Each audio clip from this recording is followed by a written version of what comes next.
और शिव महापुराण में श्रम्भेश्वर बाबा का एक कितना सुंदर वर्णन किया गया कि अगर मान लो कोई व्यक्ति नशे में डूबा रहता है, मदिरा का नशा छोड़ ही नहीं रहा, पूरा प्रयास कर लिया और वो दारू छोड़ने को ही तैयार नहीं, 8 साल 10 साल 15 साल 20 साल 25 साल 30 साल निकल गए और वो मदिरा छोड़ ही नहीं रहा, बहुत तकलीफ में, नया लड़का है, अभी शादी हुई, बहू बेचारी रोती है, घर के बच्चे रोते हैं, पर वो मदिरा का नशा छोड़े ही ना। तो श्रम्भेश्वर महादेव का स्मरण करें। बेलपत्री के 5 पत्ते, शमी के 3 पत्ते। बेलपत्री के कितने पत्ते? 5। शमी के कितने पत्ते? 3। बेलपत्र के 5 पत्ते, शमी के 3 पत्र और काली मिर्च 5। एक पत्र, शमी पत्र सब साथ में लेकर काली मिर्च के साथ में बाबा देव अधिदेव महादेव को, भगवान शंकर को समर्पित करो। श्रम्भेश्वर महादेव का नाम लीजिए, जम के बोलो, कौन सा महादेव? श्रम्भेश्वर महादेव। आपने कथा में सुना होगा कि श्रम्भ पक्षी का रूप मेरे शंकर भगवान ने लिया था। किसके लिए लिया था? नरसिंह भगवान को जो गुस्सा आ रहा था, नरसिंह भगवान जो तोड़ फोड़ कर रहे थे, सारे देवताओं को डर लग रहा था, तब भगवान शंकर ने सरम्भ पक्षी का रूप धारण कर कर नरसिंह भगवान को अपने पंजे में उठाकर अलखनंदा नदी में ले जाकर डाल दिया।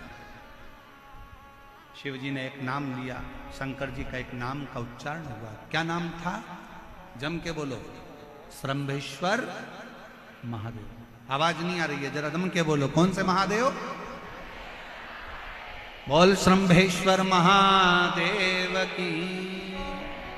श्रम्भेश्वर महादेव 5 बेलपत्र, 5 कमल काली मिर्च, 3 शमी पत्र शंकर जी को चढ़ाकर बाबा से श्रम्भेश्वर महादेव का नाम लेकर विनय कर कर, बाबा आपकी कृपा होगी तो जीव नशे से मुक्त जरूर होगा।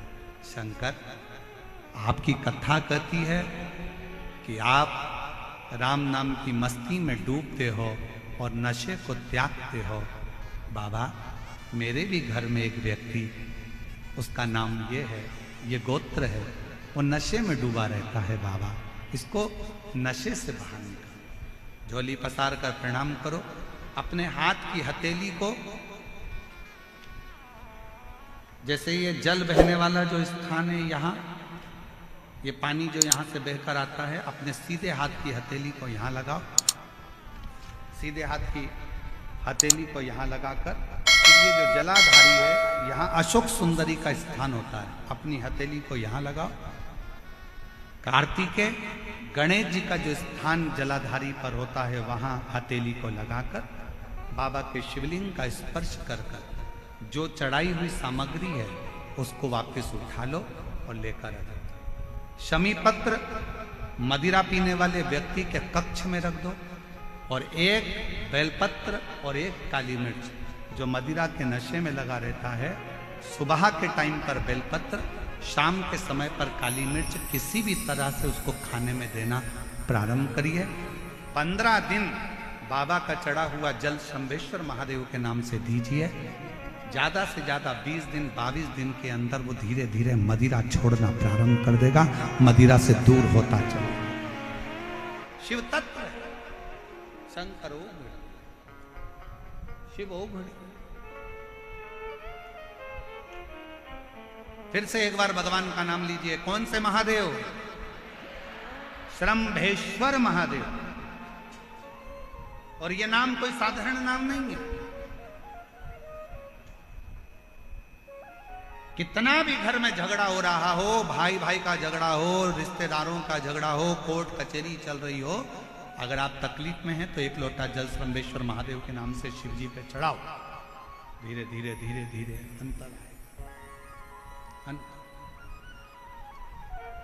कोई कोमा में पड़ा है, व्हील चेयर पर पड़ा है, हॉस्पिटल में पड़ा है, डॉक्टर ने कह दिया कि अब भगवान के ऊपर है, हमने सारी दवाइयां दे दी, गोलियां दे दी, सारा इलाज कर लिया, अब ये उठेगा नहीं उठेगा, चलेगा नहीं चलेगा, आगे बढ़ेगा नहीं बढ़ेगा, इसकी जवाबदारी हमारे पास नहीं है। उस समय पर केवल ध्यान देना, अशोक सुंदरी, गणेश जी, कार्तिकेय वाले स्थान पर एक एक चावल का दाना 3 रखो। अगर पी ले तो ठीक है, नहीं पी सकता उसके शरीर पर उस जल को लगाना रोज प्रारंभ करो। धीरे धीरे वो कोमा से भी बाहर निकलेगा, शरीर भी चलेगा और वो आगे बढ़ना प्रारंभ करेगा। श्रंभेश्वर महादेव के नाम मात्र में इतना बल होता है कि श्रंभेश्वर महादेव की यहां तक शिवपुराण कहती है कि जब जब श्रंभेश्वर महादेव की कथा आए और दिल से अगर आपने सुना है तो व्यक्ति रोग से, दुख से निवारण होता ही है। वो श्रंभेश्वर श्रंभेश्वर। क्यों शिव महापुराण की कथा में लोग इतने तकलीफ है, बीमार हैं तो भी शंकर की कथा में क्यों जाते? इतना धूप है, गर्मी है, फिर भी लोग जाते, बीमार लोग भी पहुंचते, क्यों पहुंचते? उसका कारण है किसी भी तरह से शंकर की कोई कथा हमारे श्रवण शक्ति में जाएगी और वो हमें शक्ति प्रदान करेगी, क्योंकि उसका नाम महामृत्युंजय है। वो मृत्यु को भी जीत सकता है तो आराम जरूर दे सकता है, वो शिव है। समय आया, आगे वर्णन आता है बशकल गांव में, समुद्र के तट पर एक वाशकल गांव है जहां पर ब्राह्मण ही ब्राह्मण रहते हैं, पर एक गलत संगत में पड़ गया तो सब गलत कर बैठे, और उसी में एक था बिंदु।